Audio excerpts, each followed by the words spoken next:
जय गुरु जी। वीडियो को लाइक कीजिए, चैनल को सब्सक्राइब कीजिए और बेल आइकन को प्रेस कर दीजिए ताकि जब भी हम नया सत्संग वीडियो अपलोड करें तो उसका नोटिफिकेशन आप तक तुरंत पहुंच जाए और फिर आप गुरु की महिमा और उनके अनेकों चमत्कारों के बारे में सुने, वो भी संगत की जुबानी।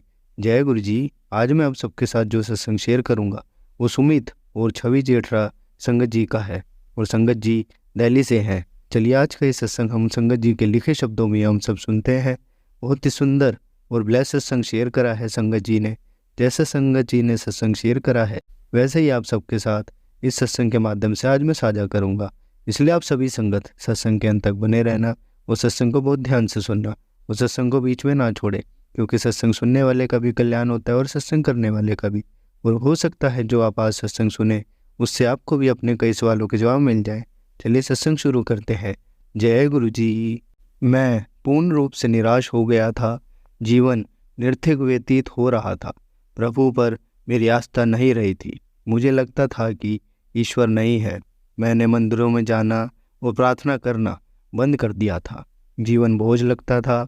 कई बार मैं सोचता था कि भगवान ने मुझे क्यों पैदा किया है, मुझे कष्ट में देखकर प्रसन्न होने के लिए। यदि कहीं ईश्वर थे भी तो केवल पीड़ा पहुँचाने के लिए थे। मेरी ऐसी अशुभ सोच होते हुए भी गुरुजी ने मुझे अपनी शरण प्रदान करी। उन्होंने दर्शन देकर मुझे कृतार्थ किया। बच्चे की तरह मुझे पाला, मुझे इतना दिया कि मैं उनका धन्यवाद भी नहीं कर सकता। संभवतः मुझे कभी पता भी नहीं चलेगा कि उन्होंने मेरे लिए कितना किया है। उनके विद्युत आशीर्वाद तो सागर में बहते हुए हिमशिला के समान है। उनका एक भाग समुद्र तल के ऊपर और 9 भाग नीचे जल में छिपे रहते हैं। और यह सब तब किया जब मैं उसके योग्य भी नहीं था। कभी भी मेरे कहे बिना, कभी भी मुझे यह आभास न देते हुए कि वह इतना कुछ कर रहे हैं। गुरुजी के प्रथम दर्शन का सौभाग्य हमें मार्च 1998 में प्राप्त हुआ। मैं 24 वर्ष का था और मेरी न्यूरोब्लास्टोमा, एक प्रकार का कर्कट रोग की शल्यक्रिया हो चुकी थी। मेरा जीवन प्राय समाप्त था। मेरी माँ की एक सहकर्मी व्यवसाय से दोनों चिकित्सक ने गुरुजी के चमत्कारिक उपचार के बारे में बताया था। स्वाभाविक था कि बिना किसी पूर्व अनुभव के मैं संशय में था। उनके निर्देश के अनुसार गुरुजी को मेरी स्थिति से अवगत कराया गया। गुरुजी का उत्तर मात्र कल्याण कहता था। उस समय हमें इन शक्तिशाली शब्दों के अर्थ का ज्ञान नहीं था। गुरुजी ने कहा, शाश्वत सत्य होता है। यह जानने के लिए कि मुझे दिव्य वरदान मिला था समय लगा। मुझे लंगर और प्रसाद मिल रहे थे। यह गुरुजी के उपचार के यंत्र थे। परिणाम सबके देखने योग्य थे। अविश्वसनीय रूप से स्वास्थ्य लाभ हो रहा था। कुछ माह के पश्चात दिव्य उपचार सर्वविदित हो गया।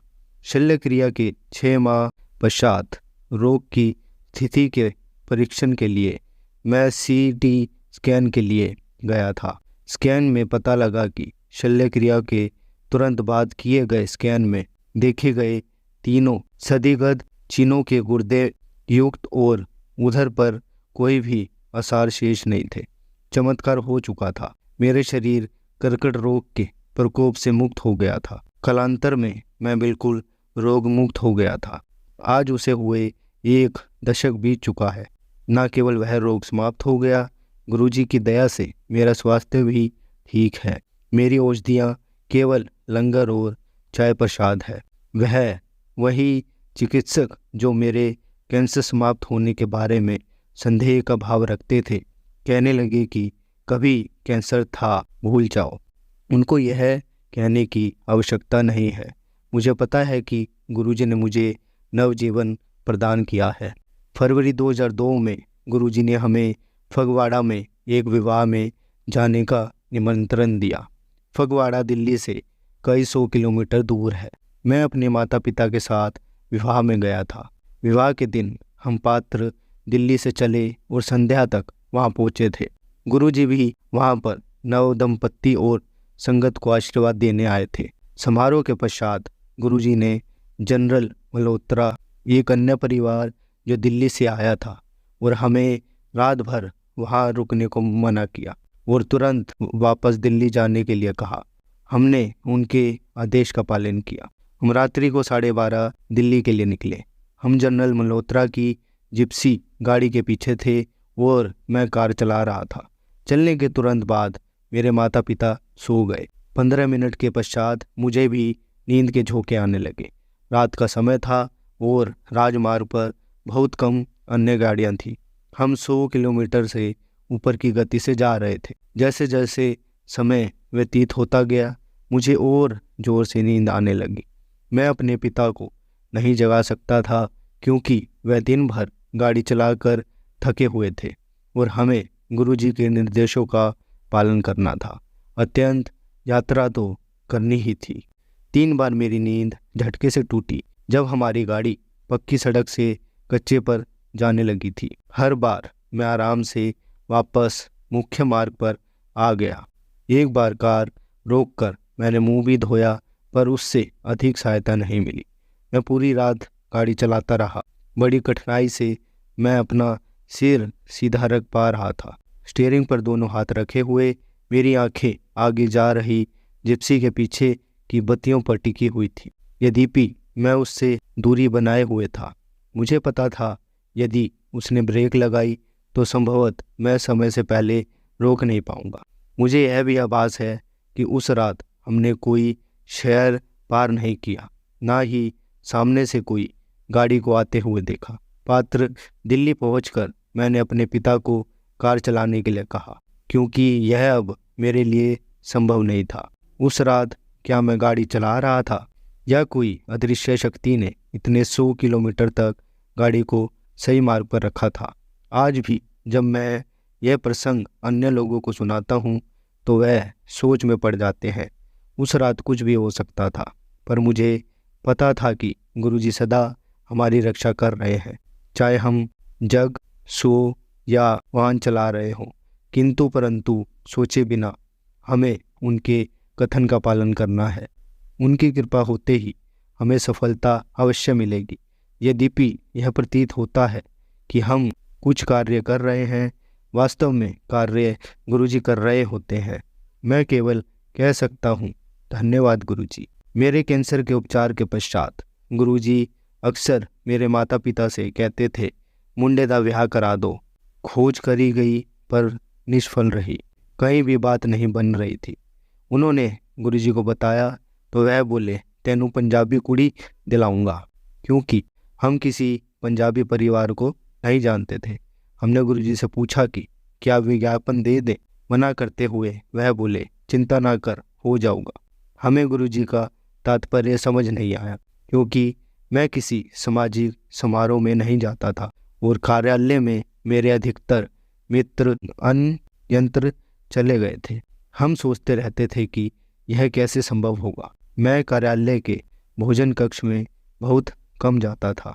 एक दिन जब मैं अपने कुछ सहकर्मियों के साथ वहां गया था, एक लड़की ने आकर मुझसे मेरे एक मित्र दीपक का पता पूछा। मैंने उसे बताया कि दीपक कुछ समय पहले यह नौकरी छोड़ चुका था। उस लड़की छवि ने अपना MCA का प्रशिक्षण दीपक के निर्देशक में पूरा किया था। अब 1 वर्ष पश्चात उसे यहीं पर स्थायी पद मिल गया था। शीघ्र ही हम दोनों एक दिशा में चल पड़े। गुरुजी से इस संबंध के बारे में पूछने पर उन्होंने अपना आशीर्वाद दे दिया। क्या ये कहने की आवश्यकता है कि छवि, जैसे गुरुजी ने 3 वर्ष पूर्व कहा था, एक पंजाबी परिवार से है। विवाह के उपरांत हमारी समस्याएं शुरू हो गई। सब गलत होता लग रहा था। छोटी मोटी बातों पर हम लड़ने झगड़ने लगते थे। इनका स्रोत कुछ भी हो सकता था। या तो हम एक साथ नहीं होते थे और जब होते थे झगड़ा कर रहे होते थे। समय व्यतीत होने के साथ हमारे झगड़े के प्रकार में भी वृद्धि होती रही। यहाँ तक हुआ कि हमने इस बारे में गुरुजी को बताना आरंभ कर दिया। हम उनको कहते थे कि यदि इस प्रकार से जीवन व्यतीत होना है तो हमें विवाह नहीं करने देना चाहिए था। यह कोई 2 वर्ष तक चलता रहा। ऐसे समय में गुरुजी में विश्वास और आस्था बनाए रखने की अपेक्षा हमने एक और भूल करी।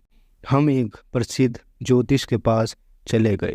जब हमने उन्हें अपनी जन्मपत्रियां दिखाई तो वह बोली, तुम दोनों को इतने दिन जीवित रहने पर प्रसन्न होना चाहिए। तुम्हारी जन्मपत्रियां ऐसी है कि या तो दोनों में से एक ने दूसरे की हत्या कर दी होती या दूसरा विवाह करने की सोच रहा होता। जैसे दुरुस्ती साबित करने के लिए इतना कम था। उसने एक और बुरी बात कही, वैवाहिक समाज के लिए 36 गुणों में से हमारे 10 गुण ही मेल खाते थे। सामान्यतः दंपत्ति के 30 गुण मेल करते हैं। हमारे संख्या का चिन्ह तो शून्य से भी कम था। हम सदबंध रह गए। यहाँ हम अदूरदर्शी बने रहे थे और वहाँ गुरुजी हमारे लिए दूरदृष्टि बने हुए थे। सब समस्याएं जो हम पूर्ण जीवन सहते अल्पकाल में समाप्त हो गई। इस अंतराल में गुरुजी ने अपनी शक्तियों से हमारे विवाह को बचा कर रखा। उसके पश्चात सब स्थितियां सुयुक्त होने लगी। समस्याएं जिस प्रकार से आई थी उसी प्रकार से ओझल हो गई। हमने अपने जीवन को व्यतीत करने के लिए कुछ भी नहीं किया था। गुरु कृपा से हमारी नियुक्ति पूर्ण लिख दी गई थी। काल रात्रि बीत चुकी थी, यद्यपि इसके लिए प्रमाण की आवश्यकता नहीं है। छवि के पिता जो स्वयं जन्मपत्री देख लेते हैं और उनकी भविष्यवाणी सही सिद्ध होती थी, अब छवि के विवाह के उपरांत उसके लिए कुछ भी सही नहीं कह पाते। जन्मपत्री और वास्तविक जीवन में अंतर निश्चित होता है। एक बार अपने कार्य में मुझे अनेक समस्याएं आ रही थी। फलस्वरूप पूरी रात जागे रहते थे। मुझे अत्यधिक अम्लता और अंधरा रोग हो गए। मैं छुट्टी भी नहीं ले सकता था। यह पूरे 1 सप्ताह तक चलता रहा। अगले सप्ताह जब मैं सोमवार को पात्र जगा तो मेरे दाएं पैर में एक विचित्र समस्या उत्पन्न हो गई थी। मैं उसे 100 डिग्री से अधिक की मुद्रा में नहीं संभाल पा रहा था। जब भी मैं उसे उठाता था वह बेजान सा गिर जाता था और उसके स्नायु खींच नहीं पा रहे थे। पहले तो प्रतीत हुआ कि यह अस्थायी शिथिलता है, पर जब पूरे दिन ऐसा ही रहा तो कोई बड़ी समस्या होने के आसार लगने लगे। मुझे अपने कार्यालय से छुट्टी लेनी पड़ी क्योंकि मैं ठीक से चल भी नहीं पा रहा था। चलने के लिए मुझे उस टांग को खींचना पड़ रहा था। मैंने छुट्टी के लिए निवेदन किया तो वह तुरंत स्वीकृत हो गई। पिछले सप्ताह को व्यथा को देखते हुए यह संभव लग रहा था। अगले कुछ दिनों मैंने चिकित्सालयों के चक्कर काटे, जहाँ अनेक स्नायु विशेषज्ञ के अनेक परीक्षण हुए। यद्यपि सब परिणाम सामान्य आए, समस्या फिर भी शेष थी। आश्चर्यजनक रूप से ऐसे समय में स्कूटर और कार चला सकता था। अपनी पत्नी को कुछ किलोमीटर दूर उसके कार्यालय तक छोड़ने के लिए यह मैंने किया भी, क्योंकि जब मेरे पैर का कोण 100 डिग्री से कम होता था मैं अपने रुग्ण पैर से काम ले सकता था। वह ब्रेक और गति नियंत्रित करने के लिए काम में लाया जाता है। समस्या की गंभीरता और चिकित्सालयों में परीक्षण आदि करवाने के कारण मेरा मन कार्य संबंधी तनाव से हट गया। 3 सप्ताह के उपरांत मैंने फिर से कार्यालय जाना आरंभ किया। अब मैं मानसिक व शारीरिक रूप से स्वस्थ था। वह समस्या कैसे आई और कहाँ चली गई इसका कुछ पता नहीं चला। समस्या का कभी निदान नहीं हो पाया और उसका कोई उपचार भी नहीं हुआ था। इस शारीरिक समस्या से वास्तविक समस्या का अंत हो गया। गुरुजी को ही ज्ञात है कि हमारी समस्या को कब और कैसे अंत करना है। उनके कार्य करते हुए पहले के सब अंश सही स्थानों पर बैठ जाते हैं। एक दिन मैं अपनी पत्नी को लेने उसके कार्यालय जा रहा था। देरी होने के कारण मैं 70 किलोमीटर की गति से वाहन चला रहा था। आकस्मिक एक व्यस्त चौराहे पर मेरे स्कूटर के पहिए के नीचे कुछ आ गया। टक्कर इतनी जोर से हुई कि मैं स्कूटर से उछलकर सिर के बल भूमि पर गिर पड़ा। तीव्र गति के कारण मेरे कंधे और सिर पर पूरा वजन आया और मैं स्कूटर सहित काफ़ी दूर तक घिसटता चला गया। उठने की स्थिति में आने पर मैं टैक्सी लेकर घर वापस आ गया। केवल मेरे पैर पर कुछ खरोंचें आई थी और मेरे कंधे की हड्डी टूट गई थी। सिवाय इसके मैं ठीक था। इन चोटों को ठीक होने में मात्र 1 सप्ताह का समय लगा। गुरुजी की कृपा और सुरक्षा स्पष्ट दृष्टिगोचर थी। यद्यपि दुर्घटना कार्यालय से लोगों के लौटने के समय एक अति व्यस्त चौराहे पर हुई थी। उस समय वहां पर कोई अन्य गाड़ी नहीं थी। जिस प्रकार से मैं भूमि पर गिरा था उससे सिर पर भयंकर चोटें आनी चाहिए थी या मेरी गर्दन टूटनी चाहिए थी, जिससे मौत हो सकती थी। किंतु मेरे मुंह पर एक खरोंच तक नहीं थी। जितनी दूर तक स्कूटर मेरे साथ घिसटता गया, उस बीच में तेजी से आती हुई कोई अन्य गाड़ी स्कूटर से टकराती या फिर सड़क पर बने हुए मार्ग विभजायक से मेरा सिर या शरीर टकराता, पर ऐसा कुछ नहीं हुआ। अंत में कंधे की टूटी हड्डी का 1 सप्ताह में ठीक हो जाना चमत्कारी ही कहेंगे। इस घटना के 1 सप्ताह के पश्चात ही हमें अपना घर बदलना पड़ा। जब मेरे माता पिता बाहर थे, मेरी पत्नी और मुझे घर का पूरा भारी सामान हिलाना और उठाना पड़ा था। मेरे कंधे ने उसका बोझ सरलता से उठा लिया। गुरुजी की सुरक्षा सबको अचंभित कर देती है। इससे पहले कि हमें विपत्ति का आभास हो, गुरुजी उससे सुरक्षा का प्रबंध कर देते हैं। या तो समस्या की गंभीरता कम हो जाती है अथवा उस समस्या का हमें कभी आभास भी नहीं होता। एक दिन मेरी पत्नी और मैं घर से कार्यालय के लिए निकले। हर बार की भांति मैं जल्दी में था और बहुत तेजी से गाड़ी चला रहा था। मार्ग सीधा होते हुए उस पर यातायात ना के बराबर था। अचानक मेरे आगे स्कूटर सवार ने किसी से बात करने के लिए अपना स्कूटर रोक लिया। उसको पता नहीं था कि उसके पीछे गाड़ी आ रही है। यद्यपि मैंने ब्रेक लगाया, कार फिसली और स्कूटर पर जा लगी। वह व्यक्ति स्कूटर से उछलकर हमारी कार के सामने वाले शीशे पर आ गिरा। किनारे पर लाकर उसे घास पर लिटाया गया। उसे कमर में बहुत चोट आई थी और वह ठीक से बैठ भी नहीं पा रहा था। बाएं रूप से केवल उसके सिर पर एक छोटा घाव लगा था। हम उसे निकट के एक चिकित्सालय में ले गए, जहां उसके एक्सरे वह अन्य परीक्षण किए गए। मैं गुरुजी से उसको स्वस्थ रखने की विनती कर रहा था, क्योंकि उसे गंभीर चोट आने पर जटिल परिणाम हो सकते थे। मेरी प्रार्थना का उत्तर परिणामों के साथ आया। चिकित्सकों ने कहा कि उसे कोई भी गंभीर चोट नहीं आई थी, परंतु इस दुर्घटना के सदमे से बाहर निकलने के लिए उसे कुछ विश्राम की आवश्यकता थी। उसी दिन उसे चिकित्सालय से छोड़ दिया गया। एक बार पूर्ण मुझे बचाने के लिए गुरुजी को हार्दिक धन्यवाद देते हुए मैं भी वहां से निकल गया। अब मेरी पत्नी छवि के नौकरी बदलने के अनुभव और हमारे बच्चों अर्जुन और गौरी के जन्म के संस्मरण उसी के शब्दों में। मार्च 2005 में अपनी नौकरी से प्रसन्न नहीं थी। पिछले 2 वर्षों से मैं अन्य नौकरी ढूंढती रही थी। बिना कारण देर तक कार्य, बुरा वातावरण और प्रशंसा का अभाव वहाँ की परंपरा बन गए थे। एक बृहस्पतिवार को तंग आकर मैंने छुट्टी कर ली। मैंने गुरुजी से नई नौकरी के लिए विनती करी। अचानक शाम को मैंने इंटरनेट पर नौकरियां ढूंढने का मन बनाया और हम सुमित के कार्यालय चले गए। उसी समय मुझे गुरुजी के समीप होने का आभास हुआ। कार्यालय जाते हुए मार्ग में मेरी एक सहेली का फोन आया कि नोएडा में उसके कार्यालय में कुछ रिक्त स्थान है।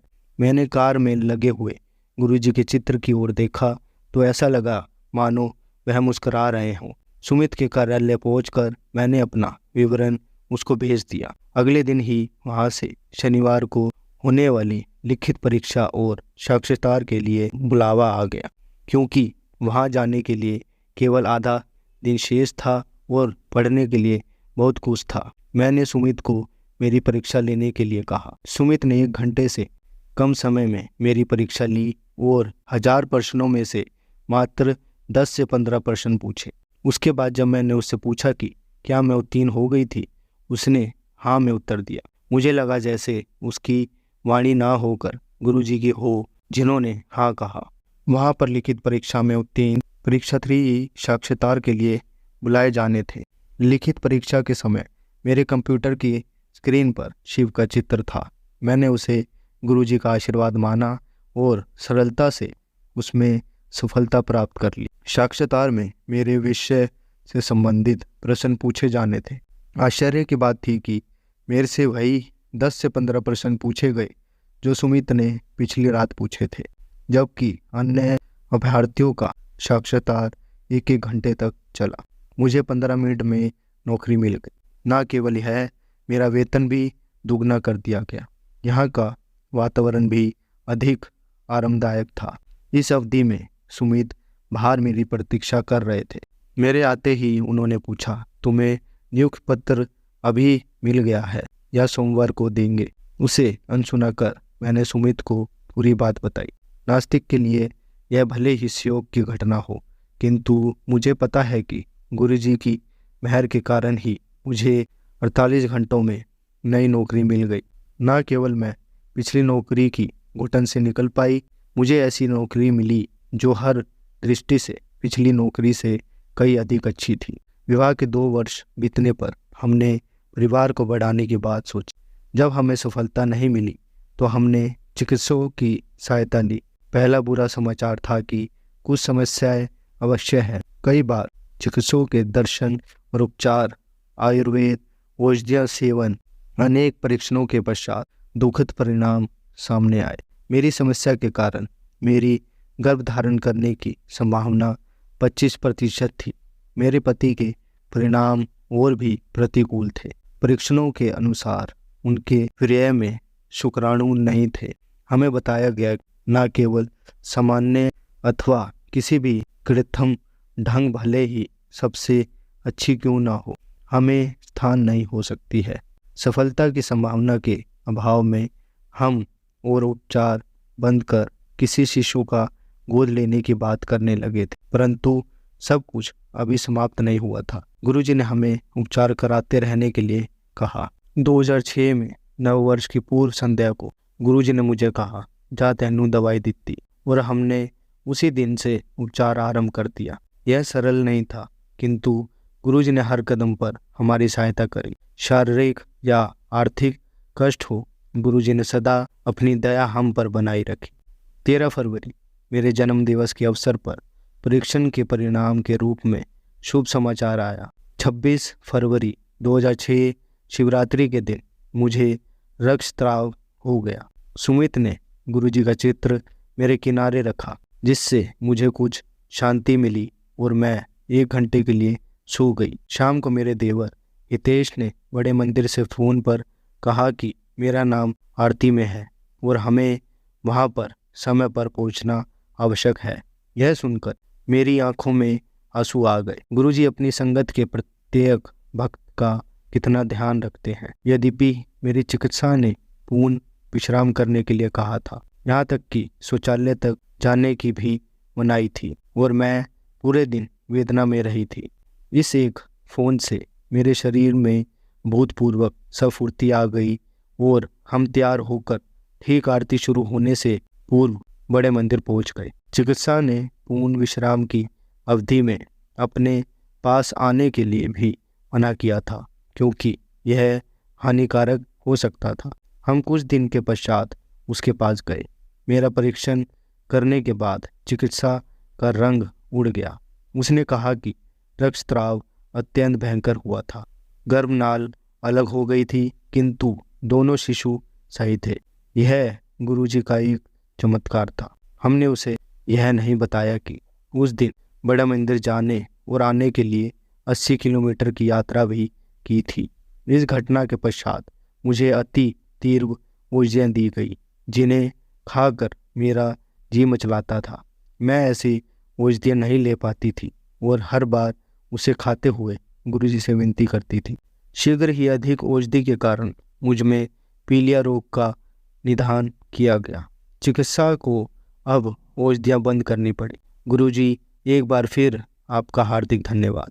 चिकित्सकों ने गणना कर 22 अक्टूबर की जन्मतिथि बताई थी, किंतु गुरुजी के कहे अनुसार उनके वह सुनहरे उपहार जुड़वा 21 सितंबर को ही पैदा हो गए।